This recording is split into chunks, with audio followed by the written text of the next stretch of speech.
Frederick Theodore Albert Delius, CH, was an English composer. Born in the north of England to a prosperous mercantile family, he resisted attempts to recruit him to commerce. He was sent to Florida in the United States in 1884 to manage an orange plantation. There he soon neglected his managerial duties, and in 1886 returned to Europe. Having been influenced by African American music during his short stay in Florida, he began composing. After a brief period of formal musical study in Germany beginning in 1886, he embarked on a full-time career as a composer in Paris and then in nearby Grez-sur-Loing, where he and his wife Julka lived for the rest of their lives, except during the First World War. Delius's first successes came in Germany, where Hans Heym and other conductors promoted his music from the late 1890s. In Delius's native Britain, it was 1907 before his music made regular appearances in concert programs, after Thomas Beecham took it up. Beecham conducted the full premiere of A Mass of Life in London in 1909. He staged the opera A Village Romeo and Juliet at Covent Garden in 1910, and he mounted a six-day Delius Festival in London in 1929, as well as making gramophone recordings of many of Delius's works. After 1918, Delius began to suffer the effects of syphilis, contracted during his earlier years in Paris. He became paralyzed and blind, but completed some late compositions between 1928 and 1932 with the aid of an amanuensis, Eric Fenby. The lyricism in Delius's early compositions reflected the music he had heard in America and the influences of European composers such as Edward Grieg and Richard Wagner. As his skills matured, he developed a style uniquely his own, characterized by his individual orchestration and his uses of chromatic harmony. Delius's music has been only intermittently popular, and often subject to critical attacks. The Delius Society, formed in 1962 by his more dedicated followers, continues to promote knowledge of the composer's life and works, and sponsors the annual Delius Prize competition for young musicians. Life. Early years. Delius was born in Bradford in Yorkshire. He was baptized as Fritz Theodore Albert Delius, and used the forename Fritz until he was about 40. He was the second of four sons born to Julius Delius and his wife Elise Pauline and Eqt Kroner. Delius's parents were born in Bielefeld, Westphalia. Of Dutch origin, the family had for some generations been settled in German lands near the Rhine. Julius's father, Ernst Friedrich Delius, had served under Blucher in the Napoleonic Wars. Julius moved to England to further his career as a wool merchant, and became a naturalized British subject in 1850. He married Elise in 1856. The Delius household was musical. Famous musicians such as Joseph Wickham and Carlo Alfredo Piatti were guests, and played for the family. Despite his German parentage, the young Fritz was drawn to the music of Chopin and Grieg rather than the Austro-German music of Mozart and Beethoven, a preference that endured all his life. The young Delius was first taught the violin by Mr. Bauergler of the Halle Orchestra, and had more advanced studies under Mr. George Haddock of Leeds. Although he achieved enough skill as a violinist to set up as a violin teacher in later years, his chief musical joy was to improvise at the piano, and it was a piano piece, a waltz by Chopin, that gave him his first ecstatic encounter with music. From 1874 to 1878, Delius was educated at Bradford Grammar School, where the singer John Coates was his slightly older contemporary. He then attended the International College at Isleworth between 1878 and 1880. As a pupil he was neither especially quick nor diligent, but the college was conveniently close to London for Delius to attend concerts and opera. Julius Delius assumed that his son would play a part in the family wool business, and for the next 3 years he tried hard to persuade him to do so. Delius's first job was as the firm's representative in Stroud in Gloucestershire, where he did moderately well. After being sent in a similar capacity to Chemnitz, he neglected his duties in favor of trips to the major musical centers of Germany, and musical studies with Hans Sitt. His father sent him to Sweden, where he again put his artistic interests ahead of commerce. Coming under the influence of the Norwegian dramatists Henrik Ibsen and Gunnar Heiberg, Ibsen's denunciations of social conventions further alienated Delius from his commercial background. Delius was then sent to represent the firm in France, but he frequently absented himself from business for excursions to the French Riviera. After this, Julius Delius recognized that there was no prospect that his son would succeed in the family business, but he remained opposed to music as a profession and instead sent him to America to manage an orange plantation. Florida. Whether the move to America was Julius's idea or his son's is unknown. A leading Florida property firm had branches in several English cities including Bradford. In an article on Delius's time in Florida, William Randell conjectures that either Julius Delius visited the Bradford office and conceived the notion of sending his wayward son to grow oranges in Florida, or that Fritz himself saw it as a way to escape the hated family wool business and suggested the idea to his father. Delius was in Florida from the spring of 1884 to the autumn of 1885, living on a plantation at Solano Grove, between Picolata and Topoi on the St. Johns River, about 35 miles south of Jacksonville. He continued to be engrossed in music, and in Jacksonville he met Thomas Ward, who became his teacher in counterpoint and composition. Delius later said that Ward's teaching was the only useful music instruction he ever had. Delius later liked to represent his house at Solano Grove as a shanty, but it was a substantial cottage of 4 rooms, with plenty of space for Delius to entertain guests. Ward sometimes stayed there, as did an old Bradford friend, Charles Douglas, and Delius's brother Ernest. Protected from excessive summer heat by river breezes and a canopy of oak trees, the house was an agreeable place to live in. Delius paid little attention to the business of growing oranges, and continued to pursue his musical interests. Jacksonville had a rich, though to a European, unorthodox musical life. Randell notes that in local hotels, the African-American waiters doubled as singers, with daily vocal concerts for patrons and passers-by, giving Delius's introduction to spirituals. Additionally, ship owners encouraged their deckhands to sing as they worked. Delius never forgot the singing as he heard it day and night, carried sweet and clear across the water to his veranda at Solano Grove. Whenever a steamship passed, it is hard to imagine conditions less conducive to cultivating oranges, or more conducive to composing. While in Florida, Delius had his first composition published, a polka for piano called Zum Carnival. In late 1885 he left a caretaker in charge of Solano Grove and moved to Danville, Virginia.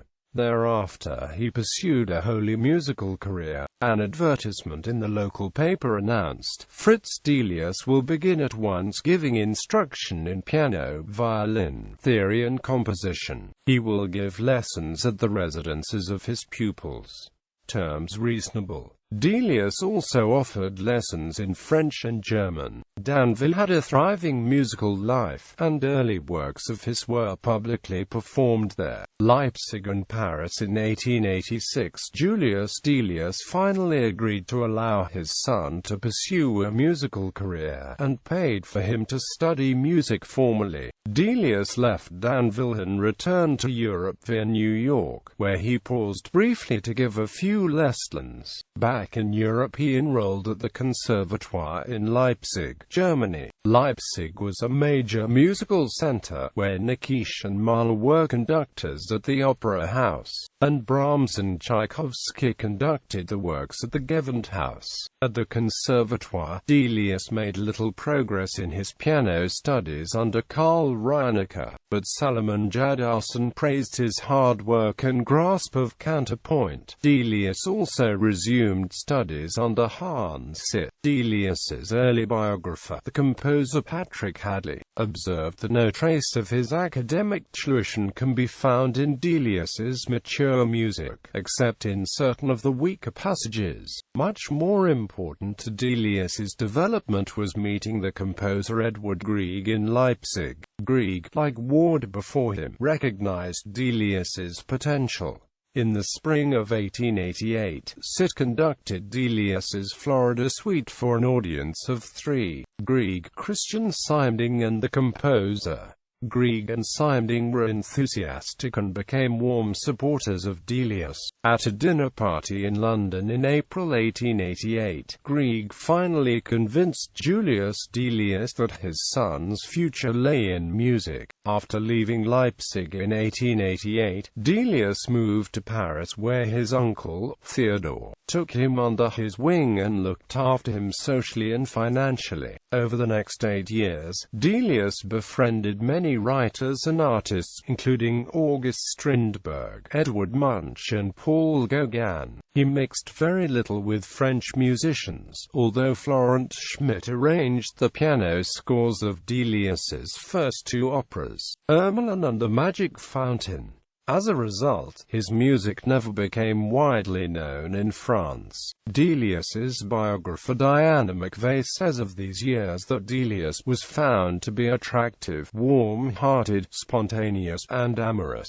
Quote, "It is generally believed that during this period he contracted the syphilis that caused the collapse of his health in later years." Delius's Paris years were musically productive. His symphonic poem Parviden was performed in Christiania in 1891 and in Monte Carlo in 1894. Gunnar Heiberg commissioned Delius to provide incidental music for his play Folkeradet in 1897, and Delius's second opera, The Magic Fountain, was accepted for staging at Prague, but the project fell through for unknown reasons. Other works of the period were the Fantasy Overture, Over the Hills and Far Away, and orchestral variations, Appalachia. First successes in 1897, Delius met the German artist Jelka Rosen, who later became his wife. She was a professional painter, a friend of Auguste Rodin, and a regular exhibitor at the Salon des Indépendants.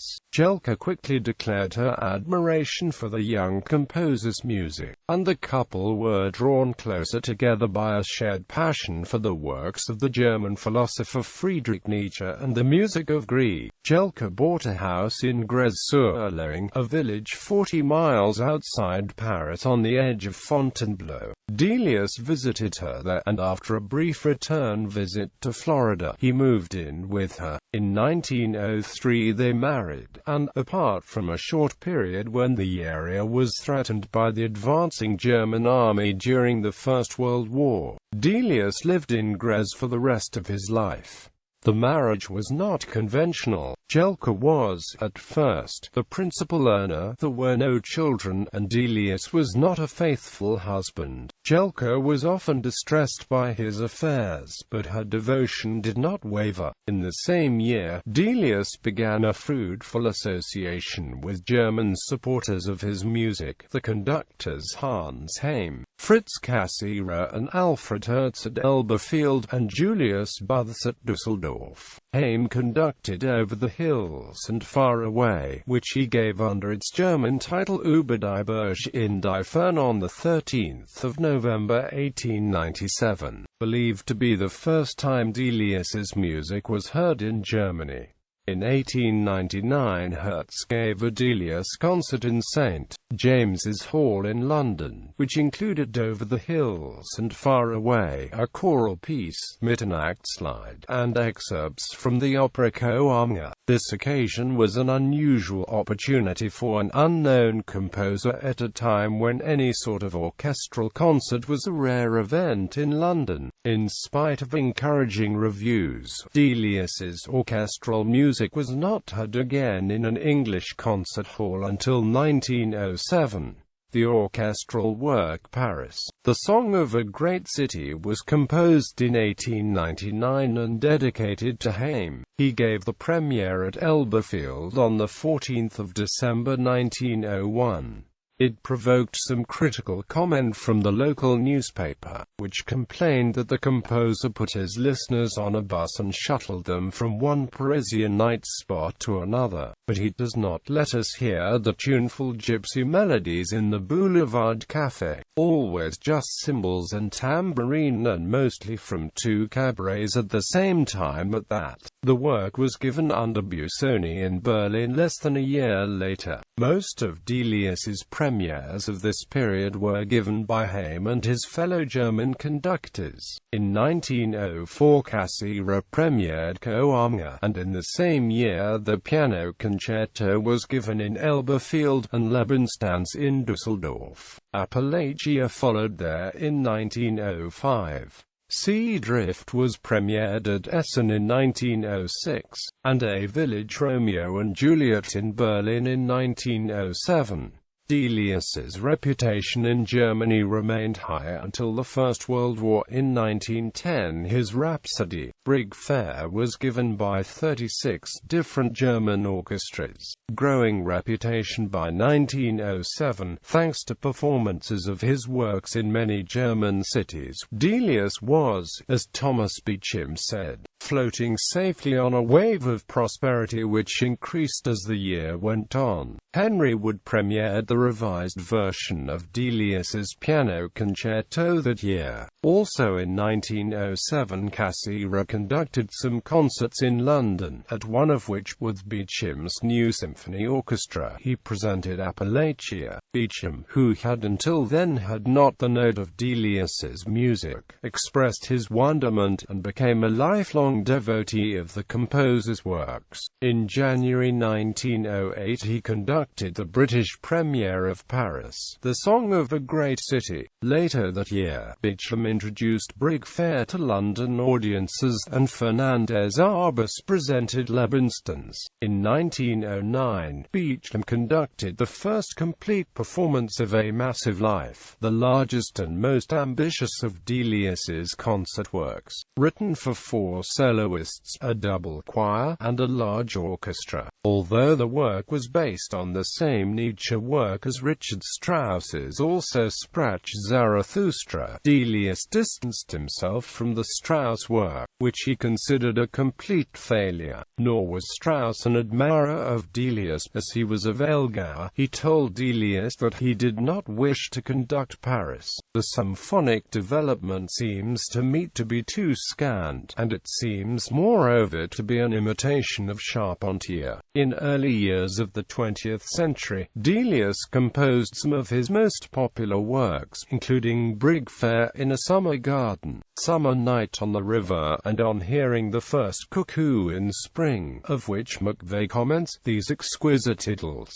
for all the composer's German descent and French domicile, spell England for most listeners. Quote, in 1910, Beecham put on an opera season at the Royal Opera House in London. Having access to the Beecham family's considerable fortune, he ignored commercial considerations and programmed several works of limited box office appeal, including A Village Romeo and Juliet. The reviews were polite, but the Times, having praised the orchestral aspects of the score, commented, Mr. Delius seems to have remarkably little little sense of dramatic writing for the voice. Other reviewers agreed that the score contained passages of great beauty, but was ineffective as drama. War and post-war. During the First World War, Delius and Jelka moved from Graz to avoid the hostilities. They took up temporary residence in the south of England, where Delius continued to compose. In 1915, the Musical Times published a profile of him by his admirer, the composer Philip Heseltine, who commented, "He holds no official position in the musical life of the country. He does not teach in any of the academies. He is not even an honorary professor or doctor of music. He never gives concerts or makes propaganda for his music. He never conducts an orchestra or plays an instrument in public." Heseltine depicted Delius as a composer uncompromisingly focused on his own music. There can be no superficial view of Delius's music. Either one feels it in the very depths of one's being, or not at all. This may be a part of the reason why one so seldom hears a really first-rate performance of Delius's work, save under Mr. Beecham. One of Delius's major wartime works was his Requiem, dedicated to the memory of all young artists fallen in the war. The work owes nothing to the traditional Christian liturgy, eschewing notions of an afterlife and celebrating instead a pantheistic renewal of nature. When Albert Coates presented the work in London in 1922, its atheism offended some believers. This attitude persisted long after Delius's death, as the Requiem did not receive another performance in the UK until 1965, and by 1980 had still had only 7 performances worldwide. In Germany, the regular presentation of Delius's works ceased at the outbreak of the war, and never resumed. Nevertheless, his standing with some continental musicians was unaffected. Beecham records that Bartók and Kodaly were admirers of Delius, and the former grew into the habit of sending his compositions to Delius for comment and tried to interest him in both Hungarian and Romanian popular music. By the end of the war, Delius and Jelka had returned to Graz. He had begun to show symptoms of syphilis that he had probably contracted in the 1880s. He took treatment at clinics across Europe, but by 1922 he was walking with 2 sticks, and by 1928 he was paralyzed and blind. There was no return to the prosperity of pre-war years. Delius's medical treatment was an additional expense. His blindness prevented him from composing, and his royalties were curtailed by the lack of continental performances of his music. Beecham gave discreet financial help, and the composer and musical benefactor H. Balfour Gardner bought the house at Graz and allowed Delius and Jelka to live there rent-free. Beecham was temporarily absent from the concert hall and opera house between 1920 and 1923, but Coates gave the first performance of A Song of the High Hills in 1920, and Henry Wood and Hamilton Harty programmed Delius's music with the Queen's Hall and Halle orchestras. Wood gave the British premiere of the double concerto for violin and cello in 1920, and of A Song Before Sunrise and the Dance Rhapsody No. 2 in 1923. Delius had a financial and artistic success with his incidental music for James Elroy Flecker's play Hassan, with 281 performances at His Majesty's Theatre. With Beecham's return, the composer became, in Hadley's words, what his most fervent admirers had never envisaged, a genuine popular success. Hadley cites, in particular, the 6-day Delius Festival at the Queen's Hall in 1929 under Beecham's general direction, in the presence of the composer in his bath chair. The cream of his orchestral output with and without soli and chorus was included, and the hall was filled. Beecham was assisted in the organization of the festival by Philip Heseltine, who wrote the detailed program notes for 3 of the 6 concerts. The festival included chamber music and songs, an excerpt from A Village Romeo Romeo and Juliet, the piano and violin concertos, and premieres of Sayonara and A Late Lark, concluding with A Mass of Life. The Manchester Guardian's music critic Neville Cardus met Delius during the festival. He describes the wreck of the composer's physique, yet there was nothing pitiable about him. His face was strong and disdainful, every line graven on it by intrepid living. Delius, Cardus says, spoke with a noticeable Yorkshire accent as he dismissed most English music as paper music that should never be heard, written by people afraid of the feelings. Last year's, a young English admirer, Eric Fenby, learning that Delius was trying to compose by dictating to Jelka, volunteered his services as an unpaid amanuensis. For 5 years, from 1928, he worked with Delius, taking down his new compositions from dictation, and helping him revise earlier works. Together they produced Sayonara, A Late Lark, A Song of Summer, a third violin sonata, the Ermelin Prelude, and Idyll, which reused music from Delius's short opera Margot Le Rouge, composed 30 years earlier. McVeigh rates the greatest joint production as the songs of farewell, settings of Whitman poems for chorus and orchestra, which were dedicated to Jelka. Other works produced in this period include a caprice, an elegy for cello and orchestra written for the distinguished British cellist Beatrice Harrison, and a short orchestral piece, Fantastic Dance, which Delius dedicated to Fenby. The violin sonata incorporates the first, incomprehensible, melody that Delius had attempted to dictate to Fenby before the modus operandi had been worked out. Fenby's initial failure to pick up the tune led Delius to the view that boy is no good. He cannot even take down a simple melody. Fenby later wrote a book about his experiences of working with Delius.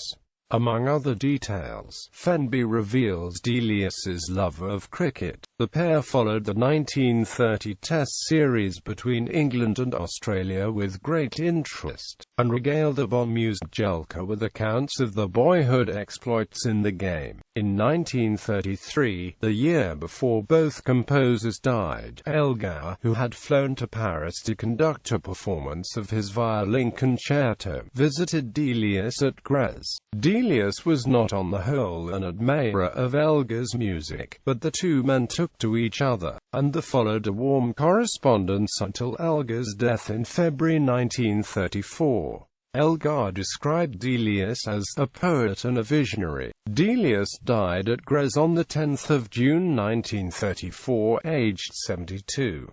He had wished to be buried in his own garden, but the French authorities forbade it. His alternative wish, despite his atheism, was to be buried in some country churchyard in the south of England, where people could place wildflowers. At this time Jelka was too ill to make the journey across the Channel, and Delius was temporarily buried in the local cemetery at Grèce. By May 1935, Jelka felt she had enough strength to undertake the crossing to attend a reburial in England. She chose St. Peter's Church, Limpsfield, Surrey as the site for the grave. She sailed to England for the service, but became ill en route, and on arrival was taken to hospital in Dover and then Kensington in London, missing the reburial on the 26th of May. The ceremony took place at midnight. The headline in the Sunday Dispatch was 60 people under flickering lamps in a Surrey churchyard. The vicar offered a prayer, "May the souls of the departed through the mercy of God rest in peace." Jelka died 2 days later on the 28th of May. She was buried in the same grave as Delius.